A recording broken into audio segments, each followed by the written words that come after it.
Olá, aluno do curso de Perícia Judicial. Eu quero desejar um bom curso para você, que você possa ter um aproveitamento 100%.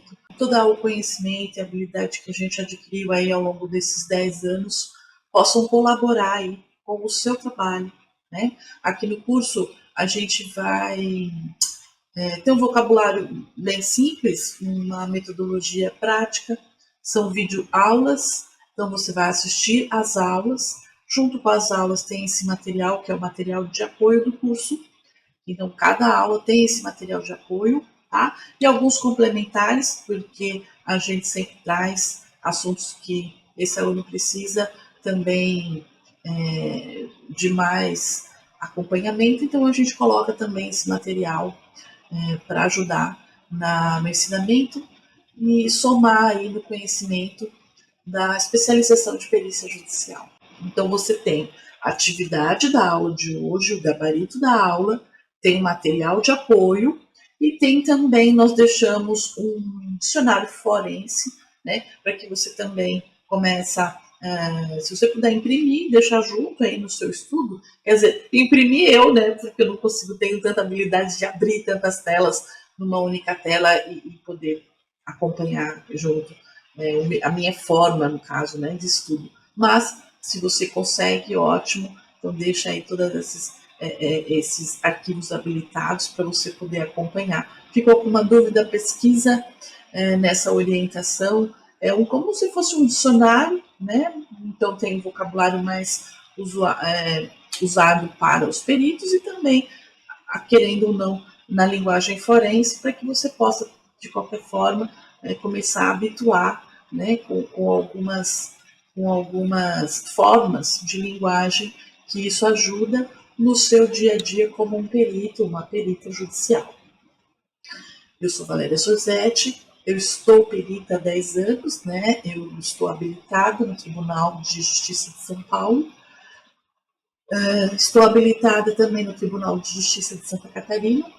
Ambos têm sistemas diferentes por enquanto, né, de atuar como onde o perito, né, trabalha e visualiza o sistema, que isso também a gente vai aprender em aula. Então, a gente vai mostrar isso em videoaulas, exatamente como vocês vão enxergar e poder estar lá dentro do tribunal, estar lá dentro da plataforma, que é a área do perito, né? Como que ele entra nos processos, como que ele se habilita, como que ele vai peticionar, como que ele vai trabalhar e atuar como um perito judicial. E isso também no curso, a partir mais do segundo módulo, a gente vai ver com mais frequência, e isso faz com que você vá acostumando tanto com a linguagem, com o vocabulário, como também a trajetória, que é essa rotina de peticionar, a rotina de entrar nos autos, acompanhar o processo, como que acompanha esse processo, né? A área judicial, no caso da perícia, ela não é um bicho de sete cabeças, mas ela é uma área que demanda uma certa dedicação. Tá? Ela não é o fim do mundo, mas precisa se dedicar. Se não todo dia, pelo menos um dia para o outro, porque você pode ser convocado e aí você começa a ter prazos, nós vamos conhecer também esses prazos, então é importante que você fique antenado com a jornada do perito, qual é essa rotina, né? Qual o momento que você tem que fazer e qual situação. A gente tem também uma base, que é um Excel que a gente deixa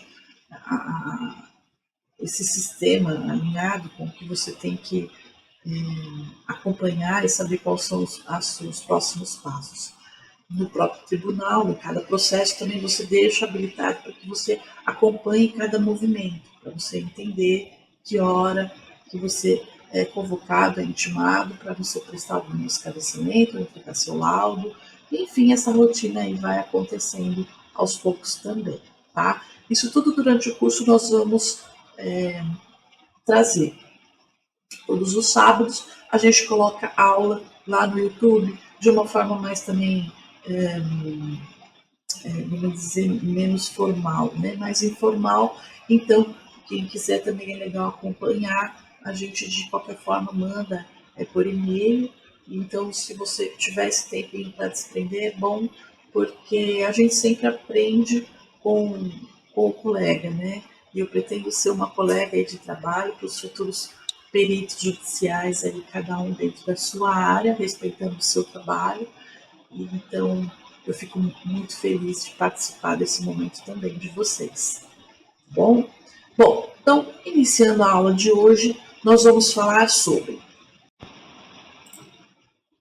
o que é a perícia. Então, nós estamos vendo que, pela ciência, que é o conhecimento profissional.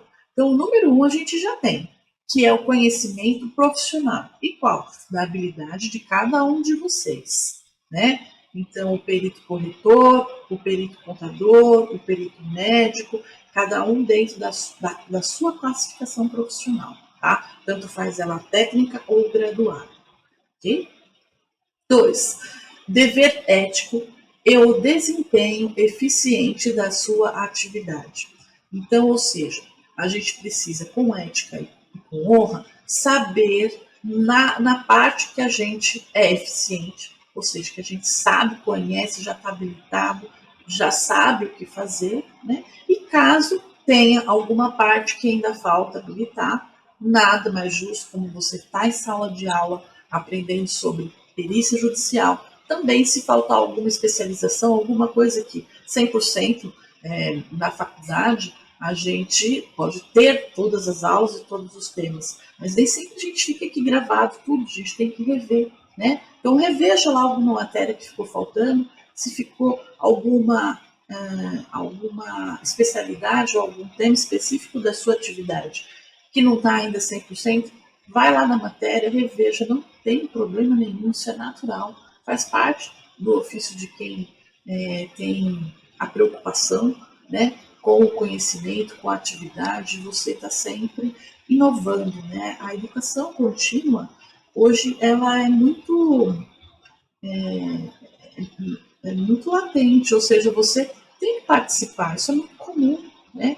Isso em todas as áreas. Então, eu sempre falo de uma forma genérica, porque aqui eu estou falando com doutores, estou falando com senhores, estou falando com jovens, estou falando com várias idades, né? E eu, tá aqui o meu respeito a todas elas, então eu quero que vocês também, aquele que estiver me ouvindo, respeite também a forma que a gente está lida com a nossa programação, com o nosso conceito de trabalho, que é exatamente para que qualquer um possa entender, compreender e estar participando aqui do nosso curso de perícia judicial. O número 3, como eu já disse, é a educação continuada, para estar sempre junto ao avanço e das novas descobertas, para atuar junto ao judiciário com uma conduta ilibada, dentro da função da perícia, uma das principais dela é o comportamento em virtude de trabalhar como um agente judiciário, ou seja, um perito judicial, ele é um auxiliar da justiça. Ele coloca de prontidão para atuar no âmbito da sua profissão, se coloca à disposição para ajudar a compreender ou a decifrar, a provar algo que é necessário naquela profissão específica. E quem pode ser um perito ou uma perita judicial?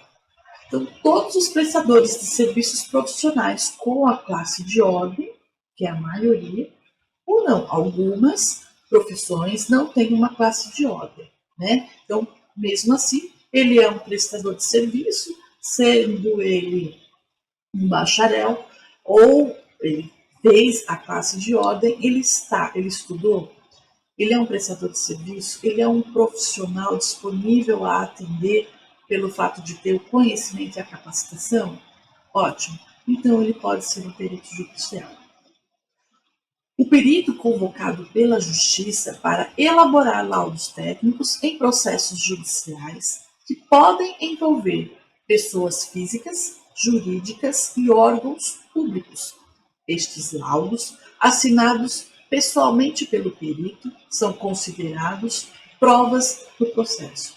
Então, olha aí a responsabilidade, a função de dar-se boa-fé, ou seja, desse perito estar lá, sendo naquele momento um cargo de confiança do juiz que se colocou, se nomeou e colocou todo essa responsabilidade e essa credibilidade na profissão, que é ir lá você tirar a prova, analisar e dar o seu aval diante de do que foi solicitado pelo juiz e das provas que você for coletar e incluir no seu laudo pericial. Então, os peritos podem ser de diversas áreas, como contabilidade, engenharia, medicina, administração, psicologia e outros, desde que possuam formação superior e experiência na área. A nomeação é feita pelo juiz sem a necessidade do concurso público. Para se tornar um perito judicial, o interessado deve visitar o cartório do fórum onde deseja atuar e demonstrar sua capacidade para futuras nomeações. No decorrer do nosso curso, nós vamos entender melhor, mais decifrado, essa parte que é você ir até o fórum, demonstrar a sua habilidade, se colocar à disposição para que você possa fazer parte aí dos times dos peritos, né? E de que forma é a mais, digamos que, correta, né? A mais. Você tem que ter um destaque, né? Porque a função de um perito judicial, ela, ela é promissora, ela é honrosa, ela traz a credibilidade, mas ela também precisa que você faça a sua parte, né? Não é só se cadastrar no portal, vocês vão ver que tem que ir até o tribunal, pelo menos do que está mais perto de você, né? E isso tudo nós vamos exemplificar, colocando lá como se fosse um script ajudando esse perito a como ele ter como base essa forma de se apresentar, né? Essa profissão, ela é acessível às pessoas de todas as idades, desde os aposentados até os novos graduados. Então, aqui, como eu disse, hoje, a gente encontra bastante também novos graduados.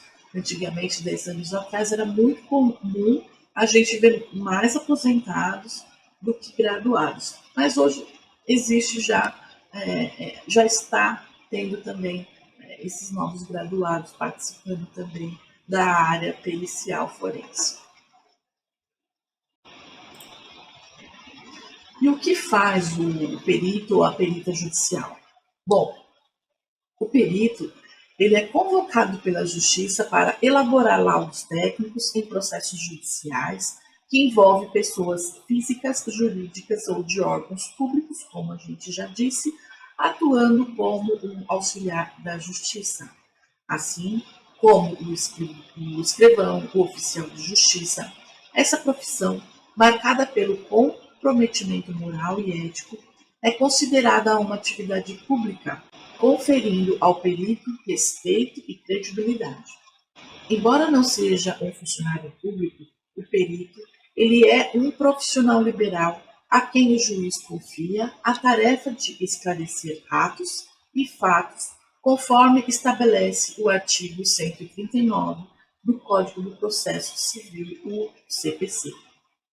Então, olha aí, ó, a responsabilidade desse perito em ter esse respeito e essa credibilidade adquirida, porque ele é habilitado como a pessoa, o funcionário, quer dizer, esse profissional liberal da confiança do judiciário, do magistrado, né? E o que faz o perito e a perita judicial? Então, aqui a gente está vendo que o juiz ele é responsável por toda a condução do processo. Então, ele que vai promover os despachos, as decisões, as entregas e recebimento desses documentos. O oficial de justiça, ele inclui o escrivão, né, que redige os ofícios e executa as ordens judiciais. O oficial de justiça, que ele realiza as citações, as intimações, as prisões. Então, a gente vê lá em cima que existe a justiça, o juiz e os auxiliares da justiça. E quem são? Abaixo a gente vê, são os escrivões, os diretores da secretaria e o oficial de justiça. E depois, tá ali, perito, a nossa função. Olha aí. Então, o que acontece? Os escreventes, os oficiais de justiça, os diretores, os subcoordenadores, todos eles prestaram concurso. Eles têm um horário, uma carga horária a cumprir, né? E o perito, não. Esse perito, ele é entendido e compreendido como um profissional liberal autônomo, né? Inclusive, você já é um profissional. Se você não for habilitado como um profissional autônomo cadastrado no seu município, é bom, porque você vai precisar do IST, né, o seu ISS, ou seja, os PIS e COFINS, porque lá, quando você se habilitar para trabalhar a defensoria pública, ou seja, na justiça gratuita, você precisa ter este documento para você poder se cadastrar. Então, para quem não é bom já começar a se habilitar como um profissional autônomo, mesmo porque também ele ajuda na redução da tributação do imposto de renda também, né? E isso ajuda também na hora de você realizar as suas deduções.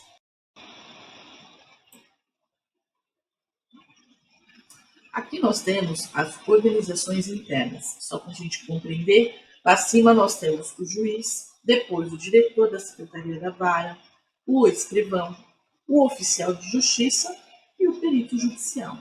Então, essa é uma organização interna para que você possa compreender como funciona essa vara do tribunal. Bom, e aqui nas organizações internas, para a gente poder entender, agora estou falando via processo, então nós temos o juiz, nós temos os diretores e os serventuários da vara, na qual está habilitado aquele processo, e tem o perito judicial, que lá na frente, depois das coletas e provas, o juiz nomeia ele vai indicar e habilitar um perito judicial. Abaixo nós vamos ter o autor e o réu. E cada um deles tem o seu representante, que são os advogados. Abaixo desse advogado, ele tem o assistente técnico, sendo ele autor e réu. Por quê? Ele vai, na hora que o perito ele é nomeado pelo juiz, as partes têm o direito também de contratar um assistente técnico que vai conduzir, orientar e acompanhar este perito judicial. Então, ele vai trabalhar a favor do autor ou trabalhar a favor do réu, ou seja, ele vai estar atuando neste momento, entendendo as defesas das partes aí de forma técnica, né? Ou seja, se a gente está falando de um contador, então esse perito contador vai estar nesse momento sendo a pessoa que vai atuar de forma imparcial, porque ele é o habilitado perante o juiz para conduzir a prova pericial dos fatos que foram solicitados para que ele possa conduzir aí o seu laudo pericial. O autor e o réu, neste momento, precisa do acompanhamento de um assistente técnico, tanto de uma parte quanto da outra, porque ele vai solicitar algumas perguntas para esse perito, que chama quesitos, essas perguntas chamam quesitos, e aí, na hora que você for realizar o seu laudo, você responde essas perguntas também. Tá? Então, assim que ele te nomeia, esse juiz ele vai pedir para que as partes indicam um assistente técnico e os quesitos para este perito.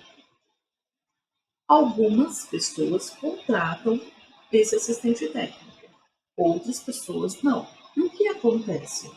Nessa hora, nesse processo que a gente está dizendo que você foi nomeado, você não pode ser um assistente técnico. Mas, nas outras que você não está habilitado como perito, você pode também se colocar à disposição, ou seja, ser contratado por um advogado das partes. Então, você tem aqui, no único processo, 3 chances de trabalho, né? Como perito, e como assistente técnico das duas partes. Então, para vocês darem uma olhada, o quanto tem demanda, o quanto tem trabalho, né? Então, a gente, só para compreender um pouquinho dessa organização interna, no que corresponde aos processos, a um processo, só para a gente ter essa visão de como funciona caso quem está aqui não seja esse assunto desconhecido para você.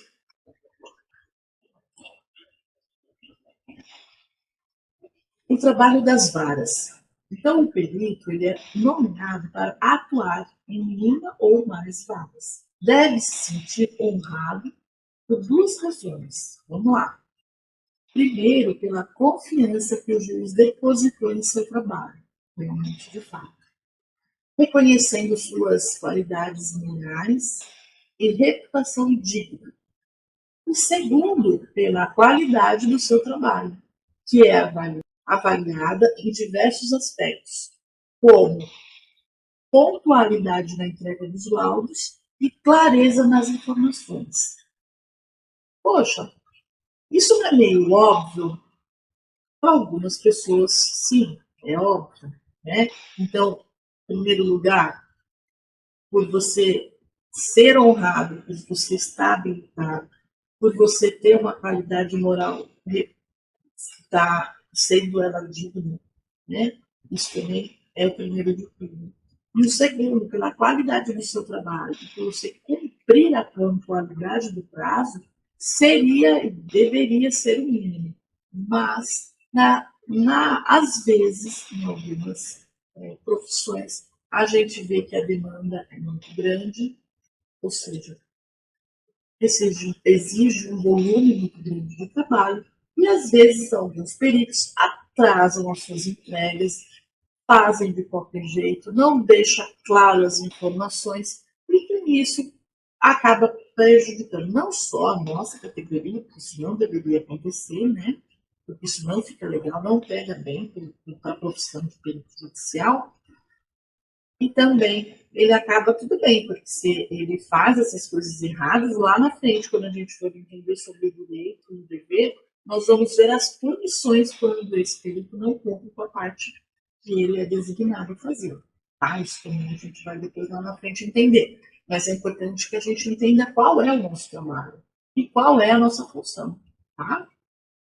Ao longo do curso, abordaremos esses pontos para que esse perito se torne profissional qualificado, abrindo oportunidades para os novos peritos nas áreas judiciárias. Então, assim, para ficar claro, esse perito ele tem que é uma profissão que tem flexibilidade de horário. Tudo tem prazo, você não consegue, não é nada urgente, tudo você tem prazo.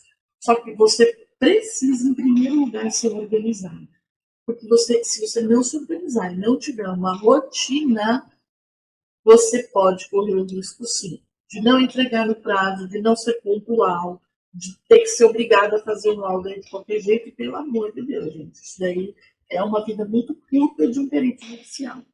Todo laudo ele é analisado, ele é avaliado, e a gente não se engane, porque realmente é assim que acontece. Tá?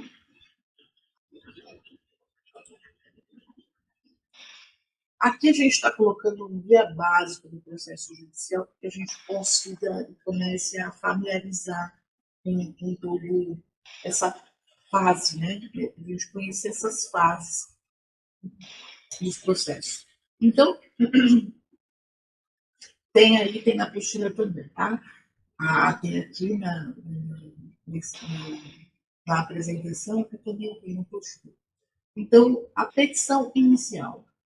Então, ao momento inicial, ou seja, o advogado ele prepara essa peça que é inicial, que é exatamente a queixa principal, né, do autor, que vem procurar esse advogado, contratou ele para ele. E depois nós vamos ter a citação do réu, onde o réu ele é notificado de que existe aquela ação, que se trata disso, daquilo, e então ele é citado para apresentar a sua defesa, ou seja, a contestação.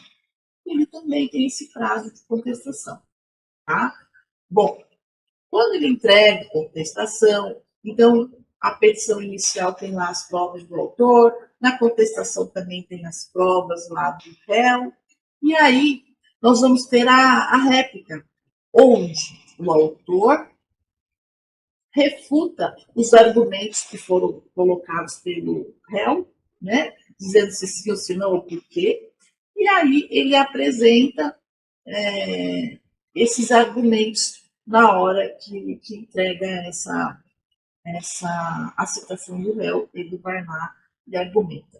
Bom, vocês conhecem um pouquinho disso quando tem aqueles debates de políticos, né? Então, assim, a gente entende, vocês quem já viu, sabe mais ou menos o que a gente está dizendo. E aí, o que vai acontecer? Quando ocorre esse tipo de fase, né, essa fase, existe a fase probatória, ou seja, essas partes elas apresentam as provas do que estão se dizendo, do que está produzindo, do que estão se falando.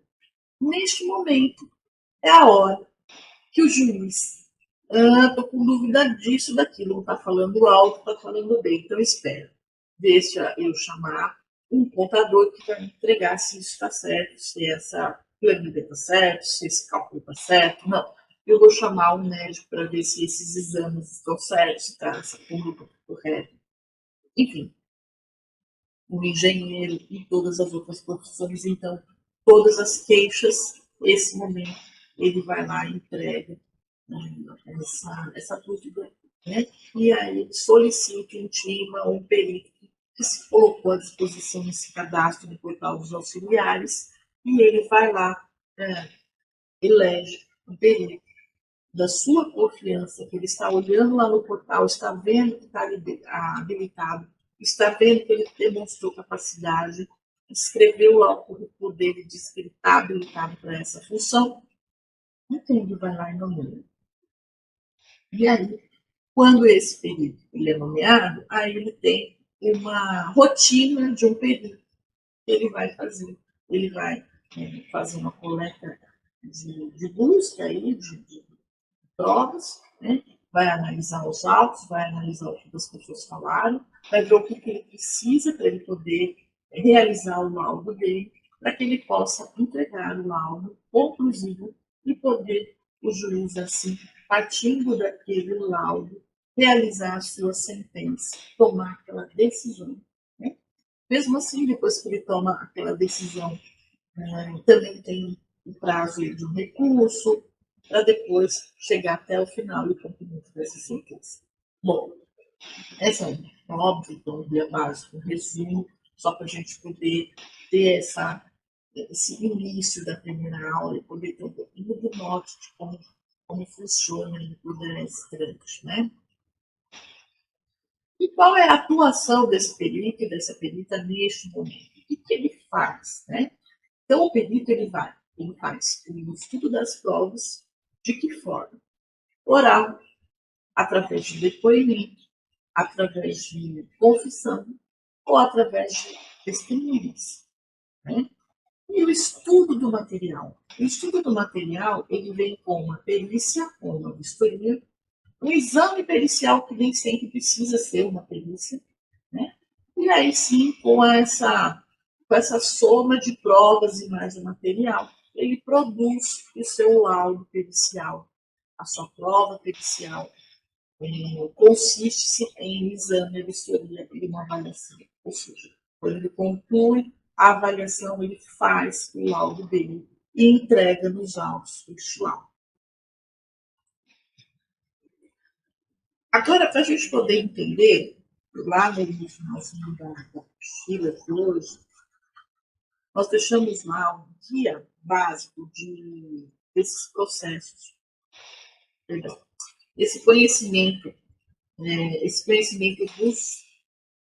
dos fóruns, porque a gente realmente pode ser que nem conheça todos, né? Então, tem lá a vara civil, a vara de órgãos e sucessões, a vara de família, a vara de infância, da juventude e idoso, os órfãos e sucessões, a vara de acidente de trabalho, a vara da fazenda pública, a vara da falência e concordata, E lá nessa apostila está explicando tópico por tópico. Para não ficar uma aula muito comprida hoje, então lá está explicando, por exemplo, da área civil se trata de questões civil, como contrato e indenizações. Na vara de família, lida com os casos de divórcio, guarda, consumo alimentício. Na vara lá da fazenda pública, trata-se de litígios envolvendo o Estado e suas entidades. E lá, na parte que fala sobre a falência concordata, cuida de processos de recuperações judiciais entre falências. Ou seja, depois dá uma lidinha, reveja esse tema também, tá? E aqui a gente vai ter os setores forenses, que é o PROGE, que é o responsável pela gestão de processos e informações forenses. Tem o distribuidor, que é o local onde os processos se iniciam. São registradas, iniciam o processo lá do distribuidor. Ela ganha aquela numeração, garantindo a organização e a ordem na tramitação. E tem a central de mandados, são o setor encarregado a expedir e acompanhar o cumprimento de mandados judiciais. E aí, enfim, vocês depois dão uma olhadinha mais a fundo, porque ele continua e fala sobre a organização do Poder Judiciário, que tem a regulamentação, os órgãos principais, que é o Supremo Tribunal Federal, tem o Supremo Tribunal da Justiça, os tribunais regionais federal, que é o TRF, os tribunais e juízes de trabalho, os tribunais e juízes eleitorais, os tribunais e juízes militares e a justiça estadual. E lá está dizendo, um por um, quero que depois vocês dão uma lida, porque a gente começa a familiarizar um pouquinho com o estudo, para a gente poder não fazer confusão e entender de uma maneira melhor o que está. Então, a gente viu o cronograma, os organogramas, entendendo quem é quem nesse setor, quem a gente é, com quem nós vamos trabalhar. Eu acho que é um bem resumo mesmo, mas a gente começa a colocar na nossa cabeça ter uma visão macro em cima disso tudo, do que nós vamos lidar e a conversar cada dia mais sobre atuando nas nossas aulas. Tá? Finalizando a aula de hoje, então, somente lembrando, nós temos a atividade da aula, tem o gabarito, depois vocês conferir a atividade. Esse material de apoio a gente já explicou, e o dicionário forense, que também está lá, para que vocês possam deixar ele sempre lá, não deixar um jeito, cada um da sua forma de lidar com o estudo, mas tem que deixar. Eu aconselho fazer uma pastinha lá nos meus documentos, ou uma pasta direcionada para o curso, e lá vocês vão colocando aula 1, aula 2, e colocando material separado, para que você possa, com a função de direito também, para aqueles que já não são organizados, começarem a se organizar. Como eu sei e espero que vocês também são pessoas tão organizadas quanto para gostar de ser de pátria nessa área, a gente acaba sendo. Se você não é, saiba que você vai começar a ser, porque é preciso, tá? Essa organização, aqui, a coisa não foge do controle desse grupo judicial. Ele precisa sim ser uma pessoa organizada. Então a gente já inicia o trabalho entendendo o que é contribuindo e já fazendo brincadeira, se sentindo em casa também. A gente trabalha. Tá? Bom, nós temos um formulário que é do Good Forms, que é conhecendo o aluno. Lá vocês vão preencher informações que são importantes tanto para vocês quanto para a gente também, para conhecer esse aluno, saber quem ele é, a profissão que ele tem, o que ele faz, né? E as documentações que depois são juntadas e entregues à universidade, que é a Unifapec, ela é que vai certificar a gente lá no MEC, ou seja, a gente não vocês, e aí você vai poder, a gente tem esse prazo de pegar esse documento, apresentar esse aluno, dizer que esse aluno cumpriu com as atividades, cumpriu com as aulas, e está habilitado para poder atuar e trabalhar com o interesse judicial. Então, eles são os indicados. Fez a lição, Volta lá, deixa, eu preciso disso. Estuda, reveja a matéria. Hoje está fácil e a gente vai seguindo assim até o final do nosso curso. Então, eu preciso que vocês se habilitem, se esforcem um pouquinho. Eu sei que muita gente às vezes deixa para fazer noite, na hora do almoço, no final de semana. Não importa o seu horário, o curso é online exatamente para isso, para que você tenha essa flexibilidade de horário, possa trabalhar da melhor forma, possa também estudar, né? Então, que você faça bom uso, né? Porque, querendo ou não, você se desprender de um valor e você agora precisa distribuir o seu tempo também para que ele seja tão valioso quanto que você possa fazer por merecer essa profissão de produto oficial e é oficial, porque não assistente técnico também, trabalhando através das partes aí, de contratar, que é assim que funciona nessa área, tá? Eu vou colocar uma frase que eu falo às vezes em todas as minhas aulas, é que Deus não escolhe os capacitados, mas capacita os escolhidos. Essa é uma frase dita pelo pastor e escritor John Maxwell, que ele é muito conhecido. Então, hoje nós estamos na fase de capacitar as pessoas que escolheram estar aqui no curso, e esse é uma honra para a gente poder estar aqui. Vocês têm o WhatsApp, sabem que é que a gente vai estar respondendo, e a equipe que vai estar respondendo. E eu vou deixar também aqui o telefone, caso não tenha, do WhatsApp, e o e-mail da secretaria, para que vocês possam, aqueles que não quiserem incluir documentos através do formulário, podem então mandar pelo e-mail que não tem problema. Mas se não está conseguindo mandar pelo formulário, no documento, não tem problema. Manda lá pelo e-mail da secretaria, só não avisa pelo WhatsApp para poder deixar separado na sua pastinha, para depois a gente mandar lá para a universidade. Tá legal, gente? Agradeço a todos. Peço também que vocês concluam, clica lá em concluir a aula, porque é importante que a gente veja o desenvolvimento desse aluno, entender que ele concluiu, que ele foi até o final da aula. Às vezes eu falo muito devagar, então eu vou ficar mais rapidinho, então pode acelerar o processo ali da aproveitou para 1.5 ou 2.0, né? Da velocidade da voz. Eu realmente às vezes falo mais demorado, mas para quem às vezes tem pressa ou que tem que soar foneticamente bom para todo mundo, tá? Então tem aquele que gosta de uma velocidade mais devagar, até para facilitar a compreensão, mas tem aqueles que são mais rapidinhos, não tem problema, aumenta a acelera a velocidade, assim, não tem diferença nenhuma, não é nem melhor nem pior, é apenas uma forma melhor, cada um de assimilar e ouvir as coisas, tá legal? Visualizar também, a gente tem super rápido, a gente demora um pouquinho, isso é natural, não quer dizer que um é melhor ou não do outro, tá? É apenas a forma da pessoa lidar com aquele seu processo. Entendeu, gente? Até a próxima aula.